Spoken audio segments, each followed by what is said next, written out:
Hi everyone, I'm Anne-Marie from brambleberry.com. Thanks for watching today's video on how to add milk to your cold process soap. So first of all, why milk? Why would anybody add milk to soap? Well, one, it's a great marketing tool because two, it turns out that milk is especially luxurious and moisturizing and helps to condition your skin.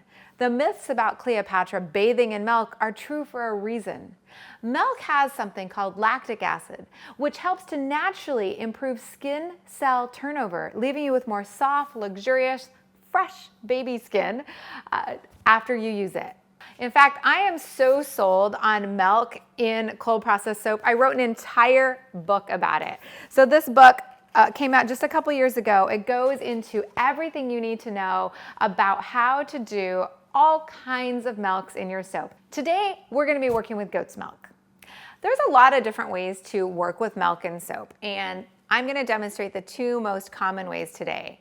One is working with frozen milk, and the second one is adding milk at thin trace. They both have their pluses and minuses, and you'll get to see how they both work when I demonstrate them. For today's recipes, I'm not really gonna be using a recipe per se that I'll show you below. I'm just gonna be using Brambleberry's Lots of Lather Mix. The Lots of Lather Mix has been already mixed together for you to buy in an actual container so you don't have to design your own recipe. And when I'm doing stuff like this where I just want a really quick and easy recipe, I love having all of that measuring and thinking, well, taken out of the equation for me. One of the reasons that milk takes a little bit of extra time to work with in cold process soap is that it contains naturally occurring sugars. This leads to better lather and more creamy lather, but it also means that the soap can be more prone to scorching. And what happens if your milk soap scorches? Well, two things. One, it doesn't smell good. Milk soap naturally smells pretty bad for about 7 days after you make it, but scorched milk soap really smells bad, and it smells bad for, well, a few weeks to kind of always. So you really do want to be working and taking into account your temperatures when working with milk soap. And two, scorched milk soap is a naturally yellow or even dark brown, and that really can affect your design. So if you wanted a really gorgeous light color of pink and you scorch your milk, you're not going to be able to get it. So here I have the exact same recipe using a discoloring fragrance to show you the difference of what happens when temperatures get just a little bit warmer. So this temperature got a little bit warm, and you can see there's gel phase going on. The color is much yellower and darker. This is the same exact recipe, just making sure that I used frozen milk and kept my temperatures down really low. Now, if you wanted to make this even a lighter color, adding a little bit of titanium dioxide really makes a difference. So for this recipe, it calls for 10.5 ounces of liquid, and the liquid in this case is going to be our milk, and I'm going to freeze it. So you just pour your milk into, well, really any ice cube tray, and you don't want to just put it directly into, say, your Pyrex container, because if you do that, it's a little bit harder to get it to melt down evenly when you start adding your lye to reconstitute this. So you just put however much milk you need into your ice cube trays and go ahead and freeze it. And now it's time to measure out the lye. Of course, whenever you're working with sodium hydroxide or lye, you always want to be suited up for safety. So that means gloves, long pants, closed-toed shoes, and appropriate eye protection. You also want to make sure that any children or pets are in the other room and that you have a solid hour to work with your soap. So here I am. I'm just going to measure out my sodium hydroxide. And the reason I don't measure it directly into my liquid is because that way it gives me kind of a double weighing option, because you can never take it out. So if I was weighing directly into my liquid and I added a little bit too much, I wouldn't be able to take it out. So I always measure into a separate container before I put it into my liquid, or in this case, my frozen milk. Brambleberry uses flakes instead of the little tiny round pastilles that you can sometimes see other places. And the reason we do that is because those little pastilles, even though they break down easier, they, interestingly enough, also have pretty bad static cling. And so these are heavier because they're in kind of a flake form, but I think they provide a little extra measure of safety, which is important. Now that my frozen milk is in my heat-safe container, I just am going to add my lye flakes very, very slowly, a little bit at a time. And so the key is that you want to add them slowly because you want your temperatures to rise, well, slowly. But also, if you add too much lye flakes directly onto your frozen milk, what ends up happening is then you get little scorch marks where the lye flakes have sort of burned through the frozen milk. So this takes a while, but the slower you do it, and if you put this in an ice bath, for example, the slower you do it, the more neutral in color your milk will stay.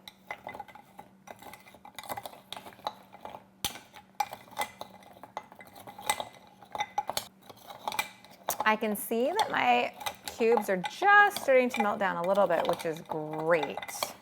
I've been doing this for probably 3 or 4 minutes at this point, and you can see things are starting to happen. We have some milk that's actually getting melted, which is very exciting. And now is when you want to scrape down the sides and make sure you're getting 100% of your lye inside the milk, because since the milk is not transparent, aka it is not water, it's really hard to see when your lye flakes are fully dissolved.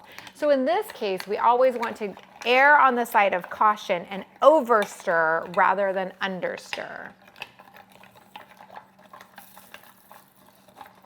So at this point, I've been stirring, like I said, for about 3 or 4, possibly up to 5 minutes now. And things are starting to move along a lot quicker. And so it's so tempting to look at this and be like, I can just dump it all in. No, keep adding it slowly. We really don't want to waste the last, well, 5-ish minutes of stirring and adding slowly by accidentally scorching this at the very end. Because right now is when we have to be extra careful because the temperature is rising in here. That's why our milk is actually, well, turning to milk as opposed to its solid ice state. Now I'm done adding all of that lye, and you can see we are at a really good look. You can't even tell there's any lye in here. I've still got some ice chunks, but you wanna know why that is? It's because not all the lye is dissolved at the bottom. I'd be able to tell because I can pull this up and see little tiny lye chunks. So keep stirring way longer than you think you need to. Another way to tell if you still have lye that's undissolved is just to keep your temperature gun kind of on your mixture and see how quickly the temperature is rising. If the temperature is rising and you can see it rising, it means there's still lye that's undissolved. So for example, while I was talking, I went from 78 degrees to 81 degrees, now at 82 degrees. That's because there's still lye flakes in here that are still dissolving. And what happens if you make soap that has some extra lye flakes in it? It's not great. Those lye flakes will sit inside of your soap like little, well, skin irritants for sure, and they could really dry out someone's skin or damage their skin if it was a big enough kind of lye flake pocket. So you want to take this really seriously. I'm now up to 84 degrees, so in the time I've been talking, literally this has risen from 78 degrees to 84. Again, telling me I really do still have some lye flakes. I need to just keep stirring and stirring away. So my temperature right now is about 85. This is a really nice ivory color. I can see that it has gotten a little more yellow, but it's still a nice ivory. If my temperature was still going up, I would put this in the refrigerator to cool it down, or even a freezer or an ice bath to cool it down, because I don't want it to get to 90 or above. That's when you really start seeing the color differentiation. And I know that my lye flakes are fully dissolved because now my temperature is going down. So I was at 85 and now I'm down to 84.7, 84.6, so it's going down. So I know that my lye flakes are fully dissolved. Another way you can tell is you can just kind of pull this out and look, and I don't see any lye flakes there either. So I'm just gonna give it another stir for another 30 seconds. Again, you can never be too safe when it comes to stirring in your lye into something you can't see through. Another interesting thing to think about when you're making cold process soap with milks is, well, you can't have your liquids too warm either. So what I like to do is soak with them right around 75 to 80 degrees, and just to make sure they're fully kind of mixed in, I'll just give them a quick stick blend before I add my milk and lye to the soap.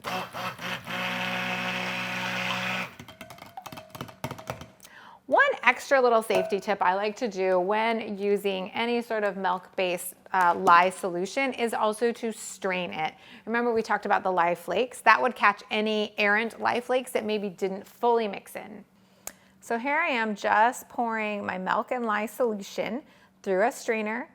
This way I can get anything that didn't quite dissolve fully, or sometimes there's a little bits of protein that already mixed with the lye to turn into tiny little soap kind of chunks or flakes or something in here. So I like to make sure that I have fully kind of mixed them in as well. So if that's the case, the strainer will catch them. So here this is pretty thick, and so I'm just going to take a spoon and kind of push it through.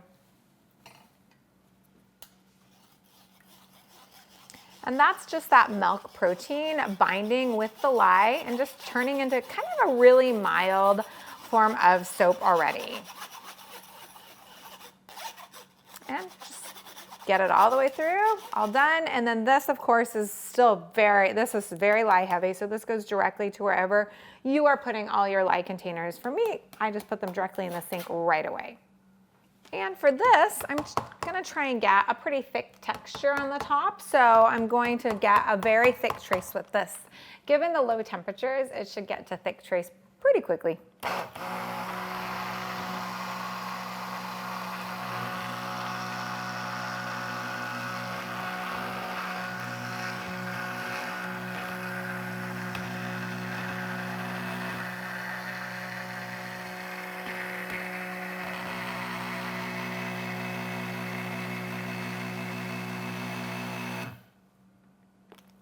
Looks like such a beautiful ivory pudding.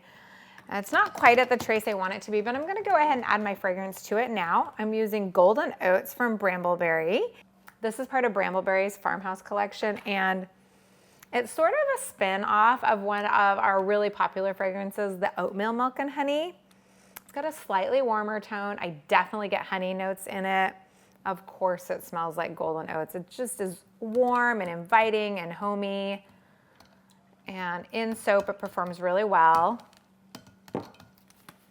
It does discolor just a teensy little bit because, of course, those honey notes in there make it discolor. But like I said, a little bit of titanium dioxide, and it pretty much stays a nice, gorgeous, creamy ivory.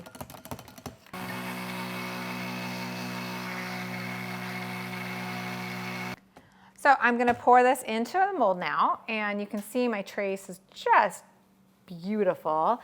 I'm gonna let it sit for a little bit so that way I can maybe make some peaks. But first I'm gonna get all the soap out of it. I'm gonna use one of these spatulas to get all the soap out. Don't wanna waste any soap. And then I'm gonna see if I can get it thick enough to give me some peaks and let me kind of decorate the top a little bit because, well, I really like the look of the texture, and so I'm gonna see if I can do that probably with a spoon, but this is pretty liquidy. The studio is pretty warm right now, so we may need to give this a couple minutes before it sustains any sort of actual design on the top.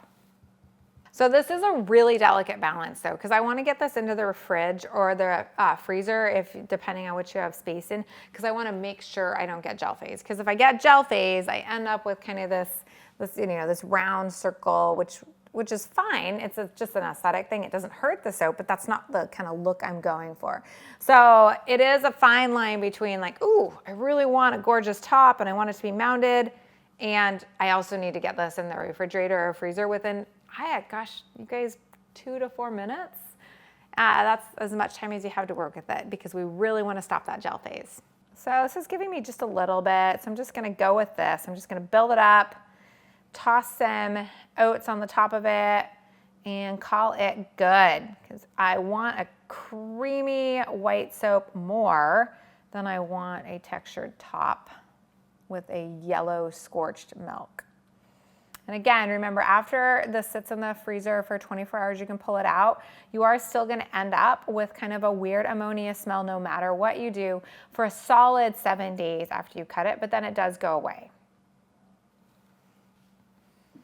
And these are just regular long cook oats. I tend not to use short cook oats just because every so often I'm a little worried about the short cook oats, how they have a propensity to take on water, and I don't want them to take on any water for my batch. So I always go with long cook oats. And now I'm just gonna toss this right into the refrigerator or the freezer. Make sure that doesn't go through gel phase. The next method I want to show you on making milk soap is a really fun method because it allows for a little more instant gratification. You're not freezing the milk ahead of time, but you are limited to the amount of milk you can add. So in this case, this recipe called for a little over 10 ounces of water. And so I'm only using 8 ounces of water because you don't really want to do more than a 20 to 30% water discount for this method. But you do a water discount and then you add the milk at the very end to make up for the missing liquid. So just to be clear, this is the exact same recipe as the first method I just showed you. It just uses 2 ounces less water. So instead of using 10.5 ounces of liquid, I'm using 8.5 ounces of water, and then I'm going to add a full 2 ounces of milk into my soap at the end at thin trace.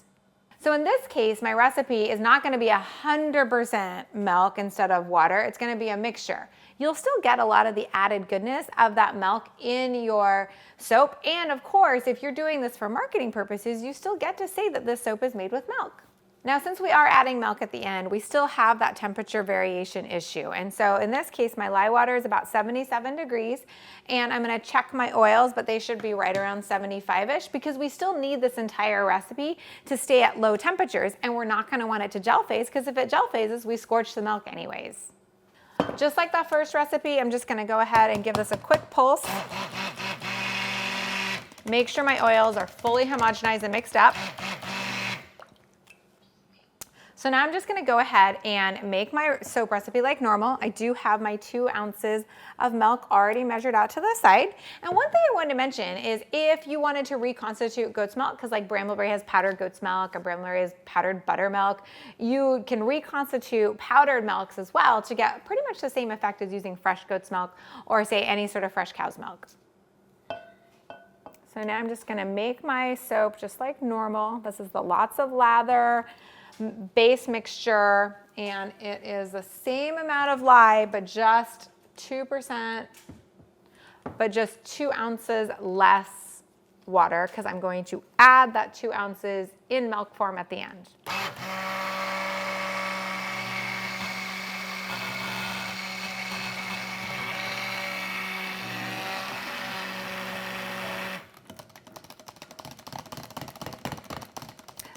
This looks pretty grainy. Partially that's temperature related. This is really low temperature, and it's also because we're water discounting.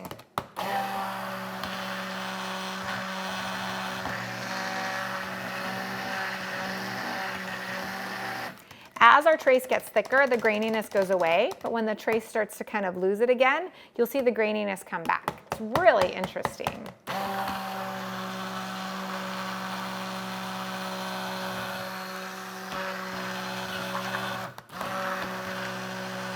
Now the graininess is totally gone. This is smooth, it's gorgeous, this is nice trace. And now it's time to add in the milk. Now the milk is pretty cold, so that's one thing to keep in mind. So just add it pretty slowly. And then we'll give it a nice stick blend. We'll add our fragrance, and then it's time to pour in the mold and put in the freezer.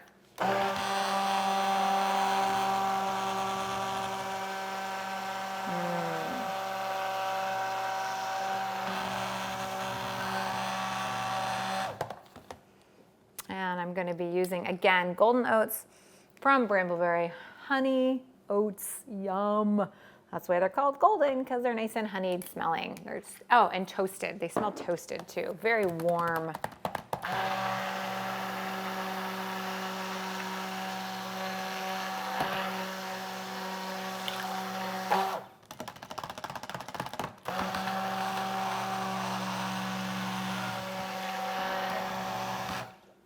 Ooh, so pretty. So now I'm just gonna pour directly into the mold, and this trace, you know, really beautiful thick trace. Gosh, I've been making soap for I think 25 years now. As a longtime soap maker, a really thick trace makes me so happy because I know exactly how the soap is gonna set up. It's gonna be, and with this recipe, the lots of lather recipe and milk, it's gonna be such a creamy lather. And then the fragrance is so warm and homey and inviting. I can hardly wait for my 4 to 6 week cure time to use this myself. I'm just gonna see, you know, again, it's pretty hot in this studio, so this is just not wanting to hold its peaks. That's okay. Again, the trade-off for not having texture on top versus ruining this and having this soap go through full gel phase is just not worth it. So I'm just gonna let this soap have kind of less texture on it. I'm still definitely putting those oats on though for interest. And then I'm gonna put this directly in the freezer. Thanks so much for joining me on today's episode. If you like this video, please give it a thumbs up below. And of course, if you're not subscribed to this channel, please go ahead and subscribe so you're notified every single time we come out with a new video. If you make any of these recipes or just want to show us your stuff, hashtag it BrambleOn on social media so we can all see what you're making and get inspired. Until next time, happy soaping.